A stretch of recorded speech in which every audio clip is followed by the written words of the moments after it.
I guess it's afternoon, close to it.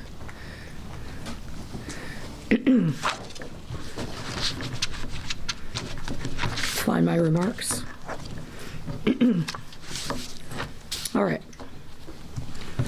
Today we'll be providing an update on the city's efforts at reducing and preventing violence, and share more about the ongoing efforts at the Community Safety Coordination Center, or CSCC. I'm joined today by the CSCC's Chief Coordinating Officer, Tamara Mahal, CDOT Commissioner Gia Biaggi, DFSS Commissioner Brandy Kanazi, and CPD Superintendent David Brown. This morning, we had our quarterly public safety cabinet meeting, and this is really almost every cabinet member across our city and sister agencies. You may recall that these meetings began in April of 2019, right before I was officially sworn in, because I believe that the root cause public health lens on violence is how we win lasting peace. We hold these meetings every quarter to discuss the priorities of each department and make sure that we are on the same page as to the vision and mission of bringing safety to our city. Obviously, the depth of these meetings has evolved over these now almost 3 years' time. And though these departments often work together on a range of different issues, these meetings are an important opportunity for us to align our priorities around community safety. And as the city leaders with me today will tell you, even if their department's sole focus isn't community safety, the work that they do has an impact on community safety, and we'll talk more about the details of that. CDOT Commissioner Gia Biaggi will tell us how community blight is a contributing factor to violence and a role of infrastructure to improve the quality of life in our neighborhoods.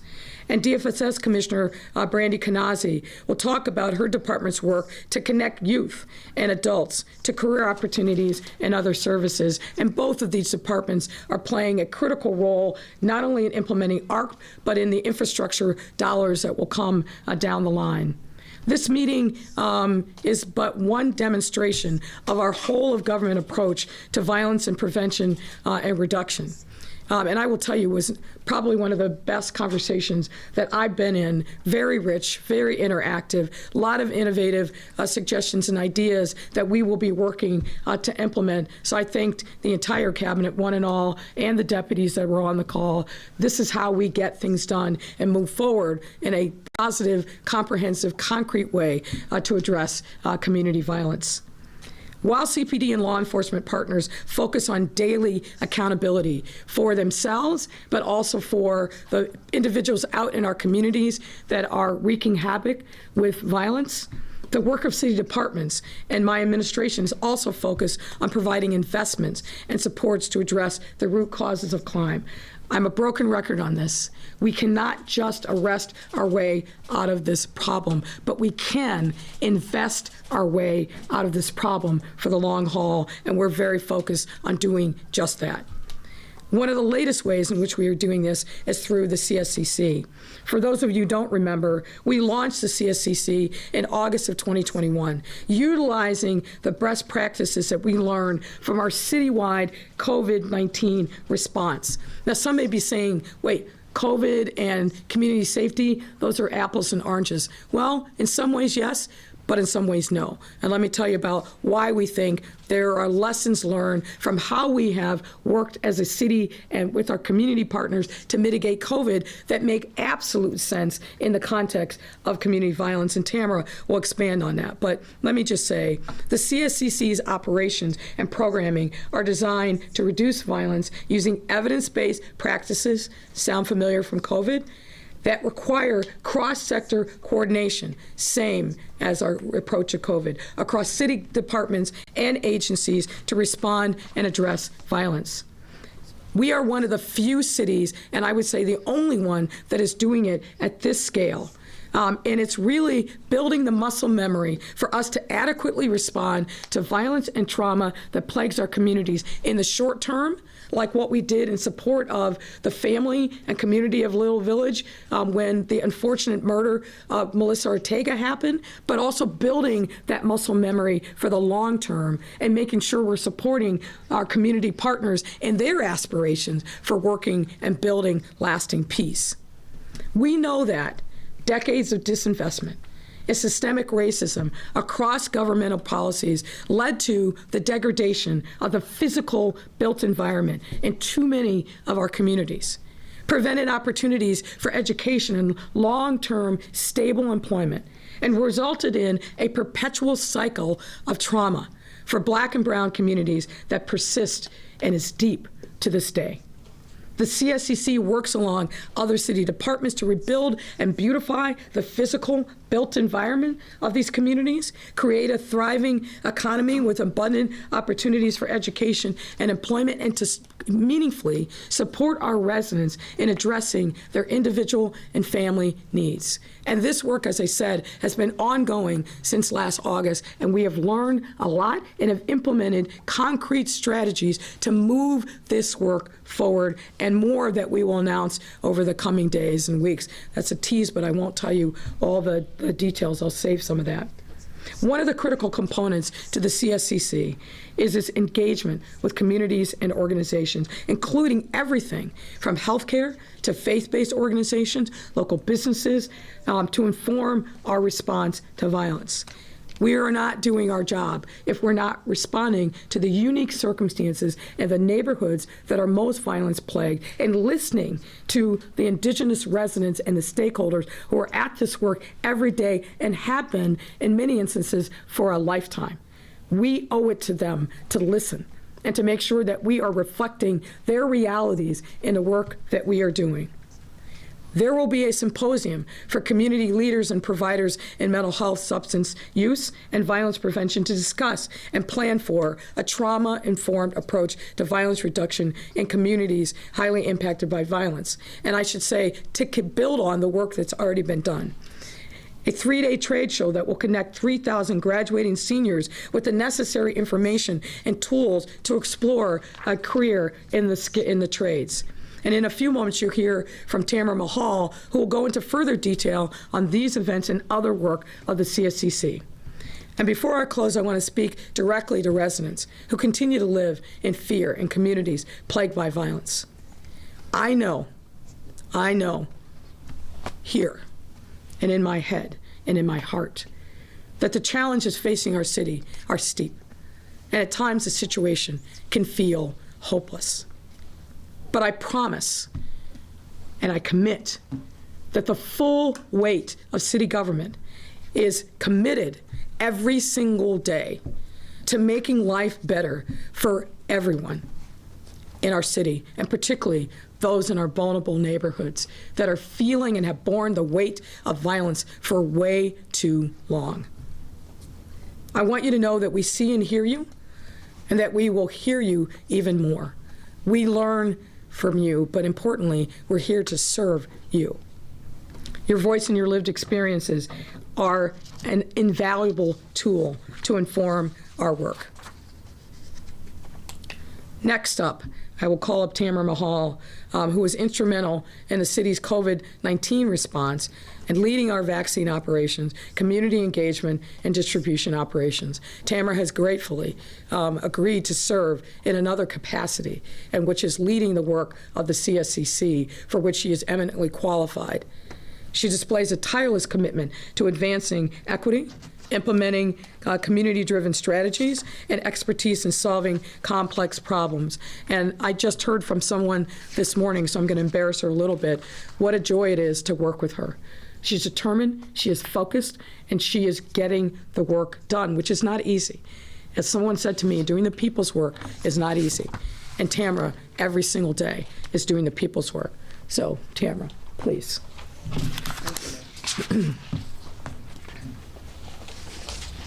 Let me just.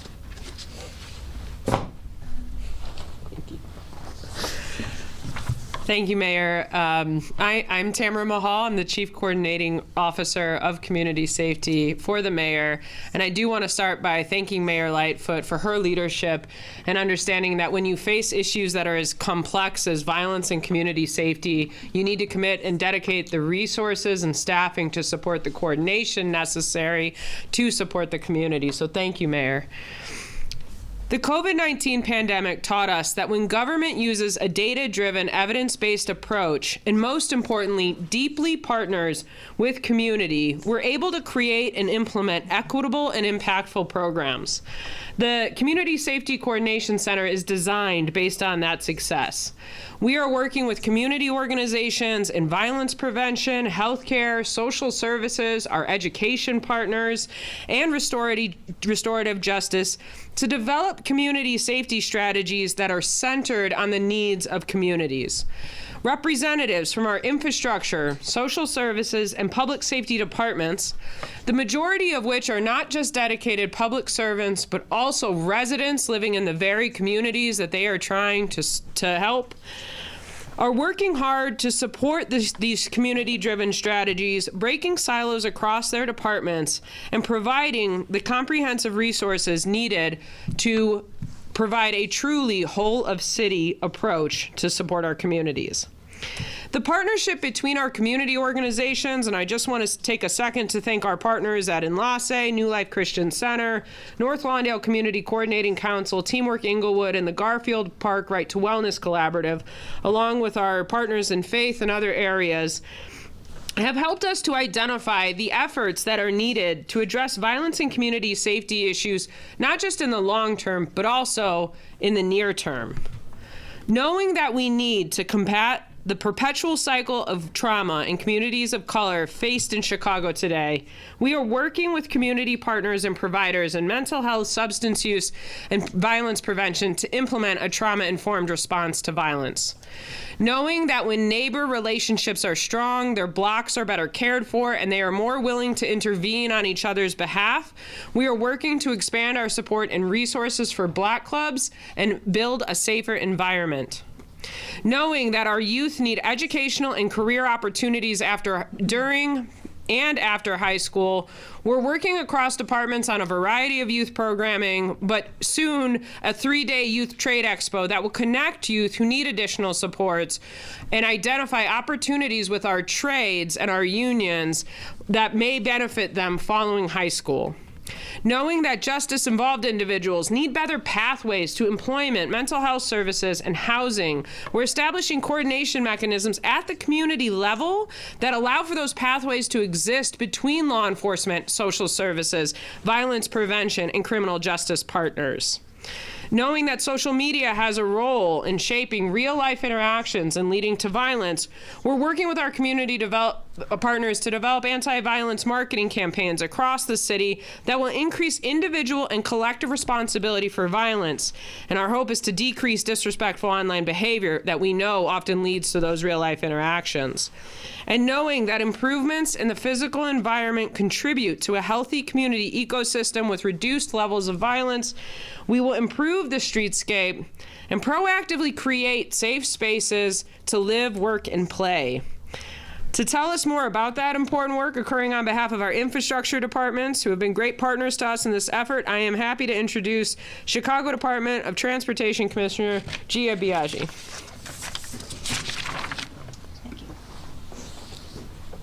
Thank you, Tamara.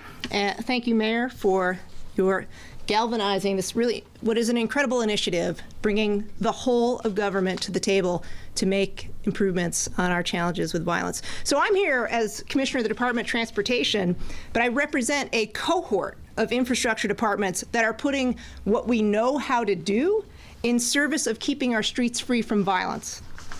Working in partnership with the CSCC, we are applying a data-informed and asset-based approach. We are investing in our streets, our sidewalks, our public spaces to transform them into safe, welcoming, and vibrant places. You know, streets free from violence is in fact a pillar of the City of Chicago's strategic plan for transportation. Now, one part of that effort is certainly our work to prevent injuries and fatalities from traffic violence. Another part of that effort, though, is our place-based work, specifically focused on areas of the city experiencing outsized levels of violence. We have oriented our citywide construction and maintenance programs to focus on places in our city down to the specific blocks. We're talking a block-by-block strategy to those blocks that are most challenged by violence. So what does that look like, right? That looks like making sure streetlights are working, that potholes are filled, that's planting trees, that's cleaning up vacant lots, and it's engaging communities in the design and use of their streets, our streets, together. So we understand and deliver what safe, welcoming, and vibrant means at a local level. Why does this matter? Because we know that the quality of the built environment is related to those complex roots of violence. Coordinated maintenance and infrastructure investments can make a big difference. The street trees we plant, they'll reduce stress and anxiety. The plazas and the parks, those improve social cohesion. They build trust. The streetscapes bring economic activity and eyes on the street. These are all parts of the ecosystem of public safety. A great example of our work together with the CSCC's leadership has been the Neighborhood Activation Initiative. So CDOT partnered with the Park District, the Public Library, the Department of Assets and Information Services, Streets and Sand, the Chicago Public Schools, and local community-based organizations like the Garfield Park Right to Wellness Initiative to build safe spaces, like that new roller rink at Madison and Pulaski, and community gathering spaces at Legler Library, and coming soon, a brand new play street designed by students at Melody Elementary School. I was just out there last week with the kids as they were reimagining their street, reimagining a way to connect all of those spaces together as a network, to create a network of safe spaces that are activated by residents, by people who are connected to the place and to one another. Last year, the mayor led a program called Open Boulevards that we did on a couple of boulevards. We had Drexel Boulevard, we had Logan, and we had Independence Boulevard on the west side. And, I went out there for the event, and all we did was we closed the streets. We invited churches and community groups just take over the streets, put up some tables. We threw a bunch of bikes on the street and roller skates, and kids and families started coming out of their houses. And, it's great Sunday, sunny day, and I had a chance to talk with Pastor Rashorna, who's over at Stone Temple Baptist Church over there, and she said, we work so hard all the time to create events and get kids out and playing again, and you just closing this street and putting some bikes out there and just inviting people to use their street in a different way, kids came. They never come. They came today. And that, I think, is the power of what we can do with whether it's the maintenance, whether it's the infrastructure, but it's what we have our hands on as part of government here. When we listen to communities, we create those moments of safe space that fundamentally change lives. So that's why I'm here today on behalf of the infrastructure departments, thinking a lot about physical infrastructure. But I'm going to pass the microphone to my colleague, Commissioner Kanazi, who is all about the human infrastructure. And when these things dovetail, you will see the kind of city that is safe and welcoming and inviting for everyone. Thank you. Good morning. My name is Brandy Kanazi, and it is my honor and privilege to lead the Chicago Department of Family and Support Services. DFSS is dedicated to ensuring that all Chicagoans have access to the services they need to recognize their full potential and lead full, enriching lives. We are excited to partner with the Community Safety Coordination Center to build on the work we are already doing to support returning residents, young people seeking connections to meaningful experiences, individuals in need of housing supports, and survivors of domestic violence. This year, DFSS will use $20 million in Chicago Recovery Plan funding to expand violence prevention services for our youth, many of whom have been disproportionately impacted by the COVID-19 pandemic. That investment will also support the Skills Trades Fair in March that will be hosted in partnership with the CSCC, the Mayor's Office, Chicago Public Schools, and the Chicago Cook Workforce Partnership. The career fair will provide at-risk youth with high-quality exposure to programming, relaying the groundwork for opportunity and engaging young people in pathways to the future. Young women that have been justice involved have been left behind in considerations at times for intervention services. So DFSS is taking initiative to address this head on. The newest part of our intervention strategy involves a partnership with the U.S. Department of Justice to serve 100 young women that have been justice involved, providing them with self-empowerment trainings and other wraparound services. Thanks to Mayor Lightfoot's commitment to the young people of this city, we are also investing $75 million into opportunities that help young people heal, grow, and thrive. In just a few weeks, One Summer Chicago online applications will be open to the city's youth. This will total over 10,000 employment and public service opportunities with DFSS alone. In addition, we are extending our civic leadership program, the Chicago Youth Service Corps, to a year-round public service initiative. And Mayor, I just want to say that we're really grateful for the support we have on this initiative. It really helps young people expand and create civic engagement opportunities and solve problems in their own communities. And yes, folks, this is a big deal. All of these opportunities are paid, with participants earning $15 an hour and providing weekly stipends to 14 and 15-year-olds in our Chicago Ability program. Our goal is to help as many young people as possible foster a sense of purpose and community. This is a crucial investment in our future of our city. Previous reports from the University of Chicago Urban Labs found that One Summer Chicago reduced violent crime arrests by 43% over 16 months. We are also supporting the expansion of the popular My Chi, My Future initiative to increase opportunities for out-of-school programming and linkages to caring adults in communities most impacted by violence. We also extend similar opportunities for growth and healing to adults and families. Our 4 community reentry support centers and 6 community service centers throughout the city provide central locations where Chicago residents can receive services needed to work, grow, and thrive. With Mayor Lightfoot's support and a $10 million investment, we can bring on more partners into our reentry programming and connect more people to opportunities necessary to achieve success with that second chance. Individuals can find the nearest reentry center by calling 311 or going to chicago.gov/FSS. Finally, through a $25 million investment, we will expand our services for survivors of domestic violence and gender-based violence, including administering emergency funds, legal assistance, prevention education, housing, and other coordination services. Community, opportunity, purpose. These are the key ingredients to unlocking the potential in our city and our neighbors, and these new investments will bring our residents closer to all three. We thank Mayor Lightfoot and our partners for their steadfast resolve in addressing safety from a community-wide perspective. Next, I would like to introduce Superintendent Brown. Thank you.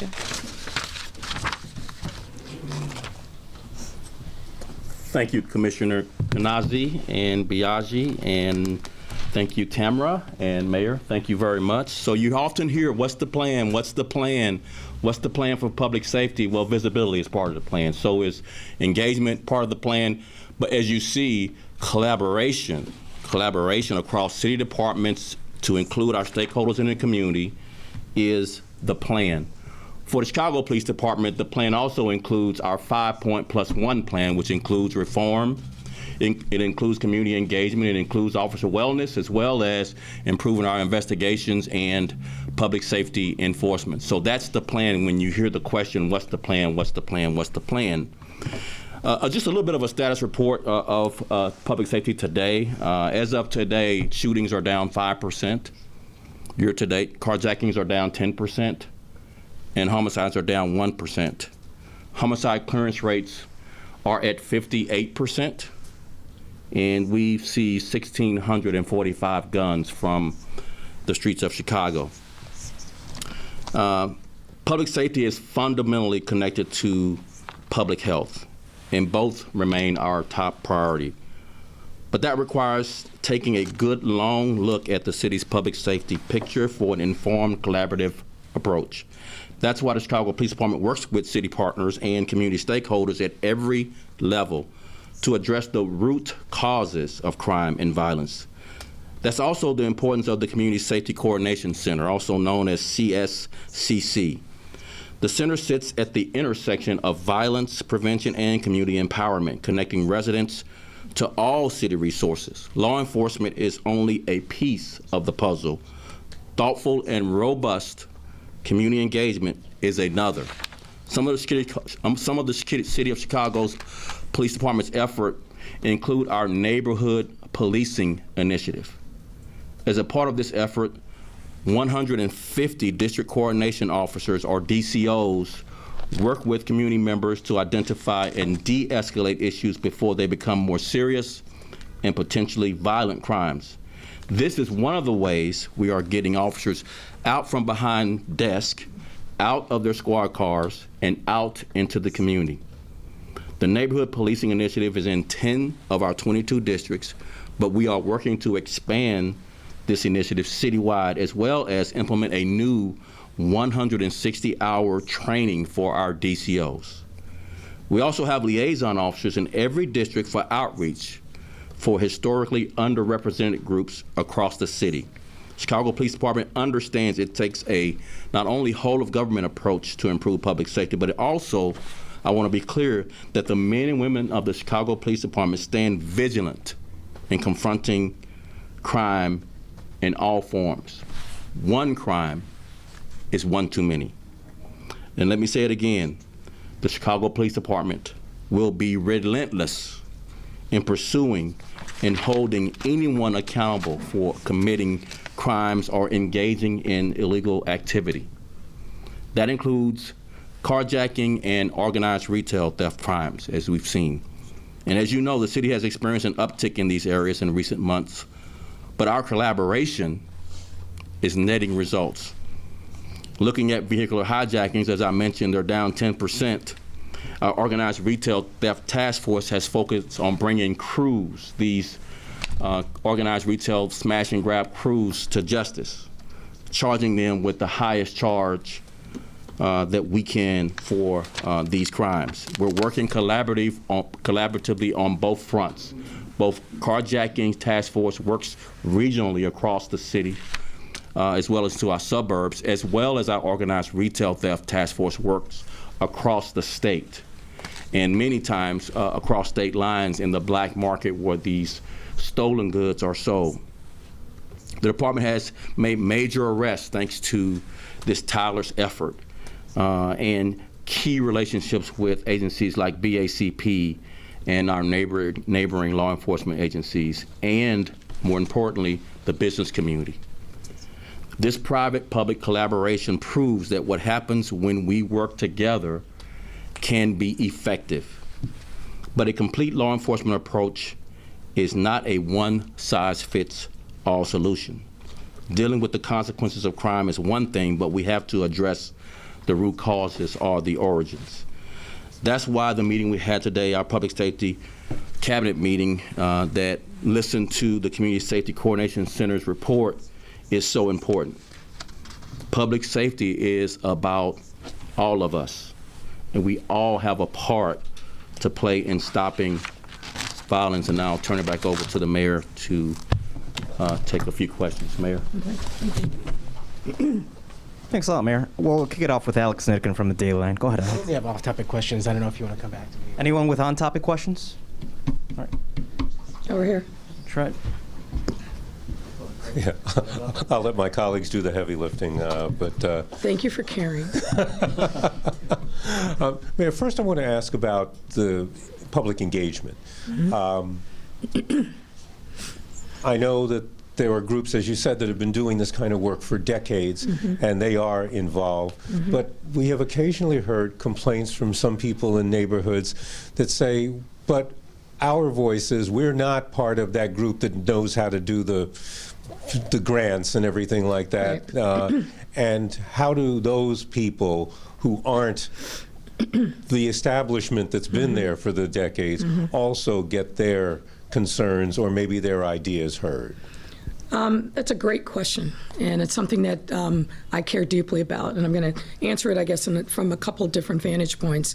As you know, we have an abundance of resources thanks to ARP dollars, our own bond work, but other resources that we are very focused on. $1.2 billion as investments is what we plan to make. And we started thinking about the very point that you raised last fall.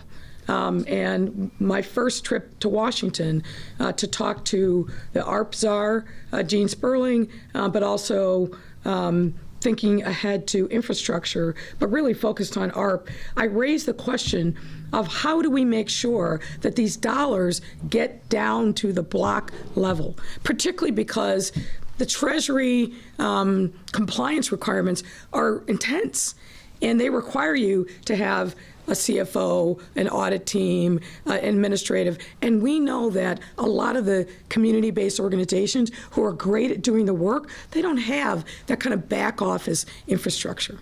So we've been very focused on this issue from day one. So what have we done to try to address it? A couple things. Number one, 3 weeks back, we held a readiness summit, and we did a lot of engagement with community-based organizations ahead of time to let them know what was coming, what they needed to do to get themselves prepared. And we had over 1,200 people at its height, representing literally thousands of organizations across the city participating in that. So the lesson here is engagement, transparency, listening, and then continuing to do that engagement. It wasn't a one and done. The other thing that we've really encouraged, and we're starting to see this take hold, is helping support those smaller community-based organizations that don't have that back office infrastructure to make sure that we are pulling on pro bono resources and other activities to get them the supports that they need to do the work, but also make sure that we're going to be in compliance with our Treasury Department reporting obligations. So I've got to thank the Chicago Community Trust for really diving in, and Dr. Helene Gale, but you're going to see that back office infrastructure, if you will, stood up to help support those community organizations. But really, I think kind of a thread of what you're talking about is, hey, I'm not one of these big organizations. How do I make sure that my voice is heard? And that's why I can't emphasize enough. We are talking to our community partners similarly to what we did through COVID, literally at the block level. And Tamara, I don't know if you want to jump in and provide a little more content around what that kind of looks like literally on a daily basis. Thank you, Mayor. I think to that point, we do consistently hear from smaller organizations that are on the ground and in the field working at the block level that they have ideas that need to be recognized. Yes, they need resource support, certainly funding, and that they need to be at the table. We recognize that. At the CSCC, we have been doing block level focus groups, workshops. In December, we held scenario-based discussions where representatives from 60 different organizations and individual communities were invited to speak to each other and provide feedback about violence reduction and coordination, and that included some of our smaller organizations. We have committees set up that, yes, actually include some of the larger organizations that are receiving some of this funding, but actually also include a lot of smaller organizations, especially from survivor groups, victim services, and others that are providing support. And I'd also note we're beginning an extensive engagement process that goes through town halls and the public to say, help us here, tell us what your ideas are. And I think most importantly, what are the resources that are necessary to even get down to the homeowner to say, how can we support you in being safe and staying safe?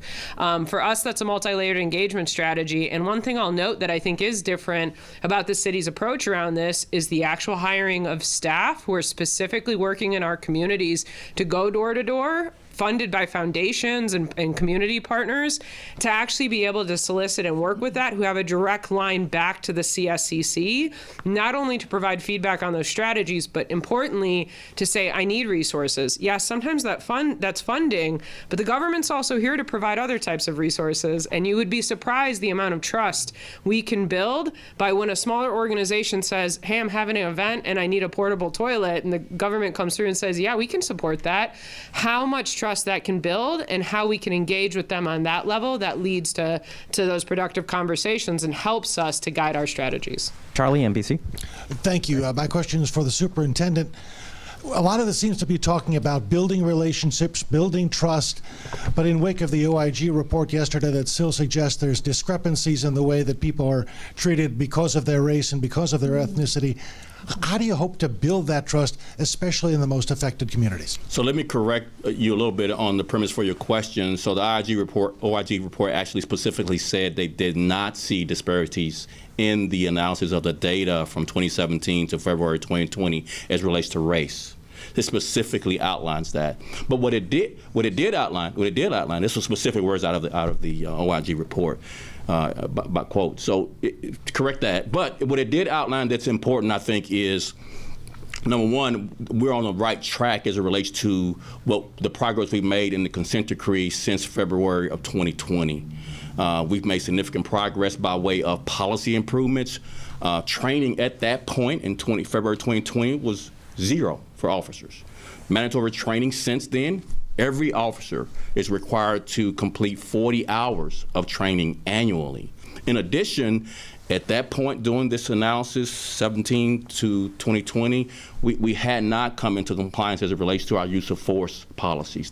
Today, we are in compliance with the consent decree as it relates to our use of force policies. In addition, training, policy changes, and accountability is night and day from 2017 through February 2020, and we're awaiting the next independent monitors report, IMR 5, and we suspect that we will have even more significant compliance with the consent decree than we've had in the past.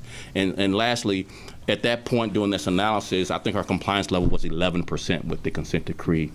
Our previous reporting period was 52%. We expect that to be even higher when we get the report either at the end of this month or the beginning of April. So it just encourages us to continue with our significant progress with the consent decree based on the OIG's report findings. So, all right, AD Quigg from. He can have the follow. Go ahead, Charlie. The question wasn't so much about compliance, but it's how do you build that trust? Even though you and I disagree about what the report said, I think that the message is out there that there are discrepancies. So I would say there are some clues to how you build trust. One clue is what were clearance rates then, what are clearance rates now? Clearance rates during that period as low as 20%. Clearance rates are about people trusting you enough as a police officer to give you information to help solve a crime. As I recounted in my opening comments, clearance rates now are at 58%.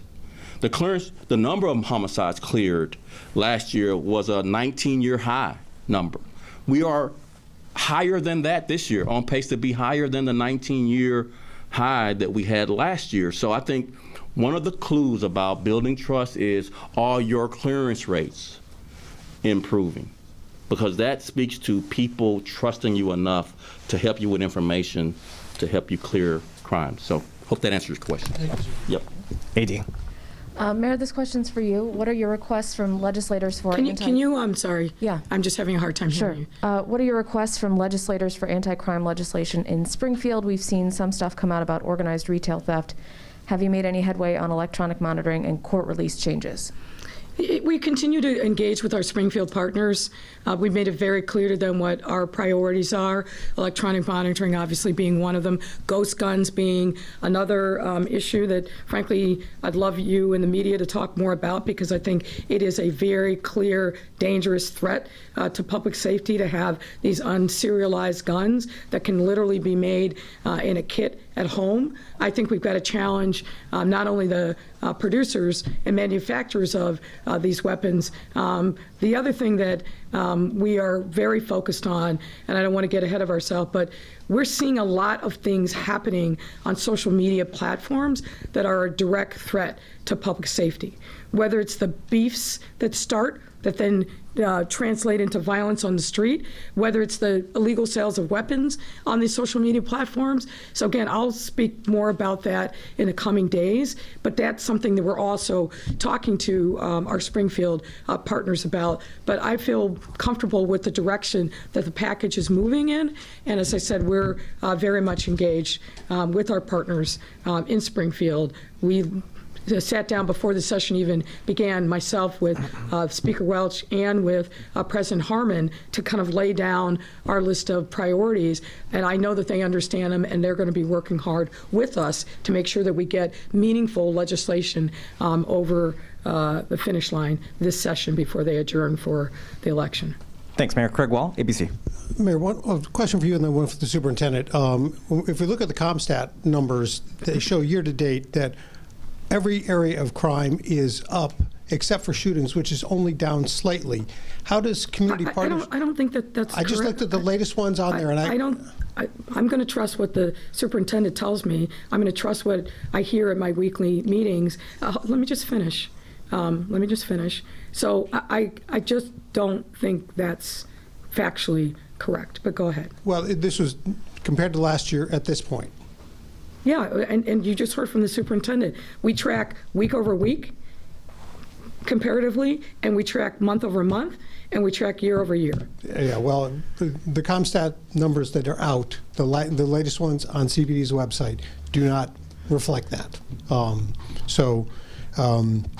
Let me ask a question here. How do you gauge how much these community groups are actually helping reduce crime? Is there some way that you're factoring how that makes a difference? Yeah, I think you or one of your colleagues asked this same question last week, and I'll start and then invite the superintendent to come in. Look, it is what I think the value add is, and I assume what you're talking about is, violence intervention. Let me just make sure we're talking about the same thing. Street intervention groups, is it? Yeah. Okay.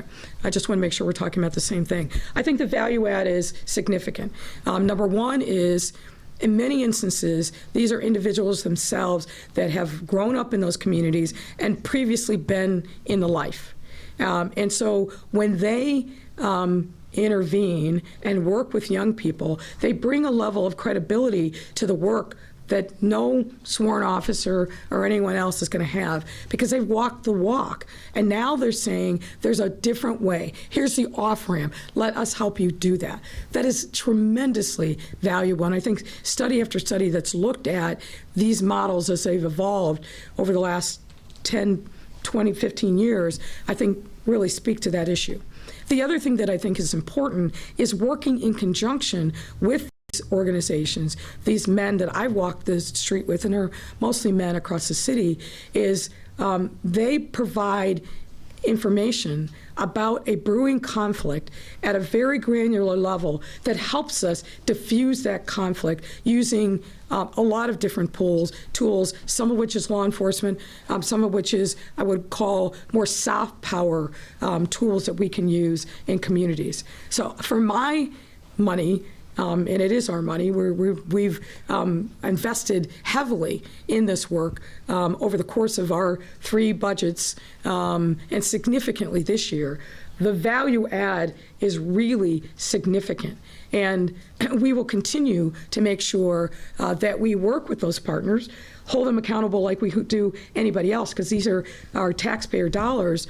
But being very heavily in this work personally, working with these organizations, whether it's on the west side or the south side, they are an important part of our effort to build healthy and safe communities. Alex Sitkin. A question for the superintendent. Yeah, go ahead.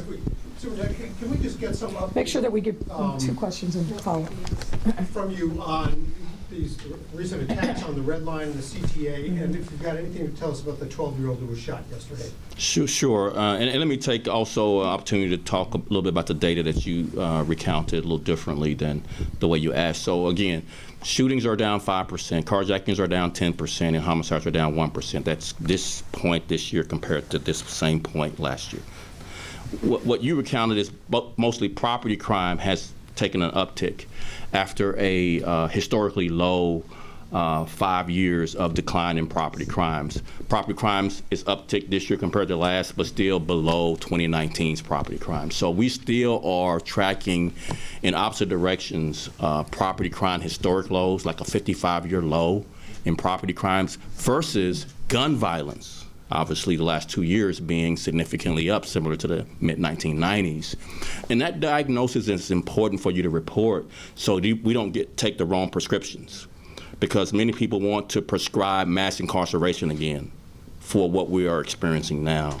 And that is, again, a failure and when we did it back in the 80s and 90s, and it would be a failure today. The right diagnosis is we have a gun violence problem. Crime, property crime, is at historical lows. The majority of crime is property crime. So again, an uptick in property crime this year versus last year, but still lower this year than 2019. And still a 50-year low in property crime. Gun violence is specifically the challenge we have. Now, to the CTA and to the shooting of the 12-year-old. CTA, we have obviously video.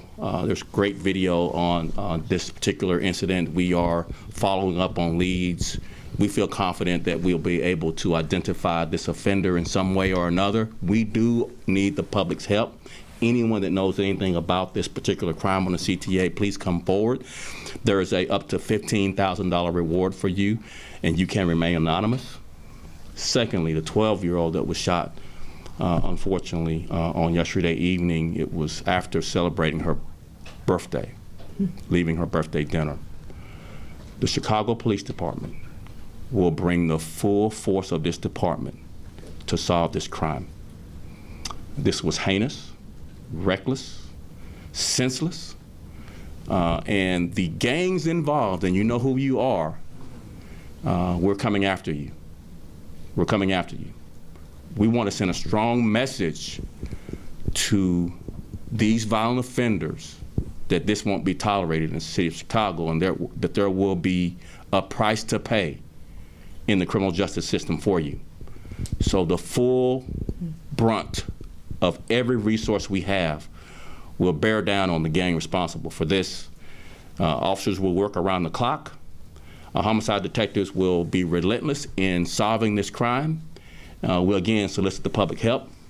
If you know anything about any of these offenders, there's some video that we're going through. There's cars that we're trying to identify, but the people were on the street when this happened, so someone knows something that can solve this crime. If you come forward, you can come forward anonymously, and you can receive up to a $15,000 reward for any information leading to charges and or convictions for this crime.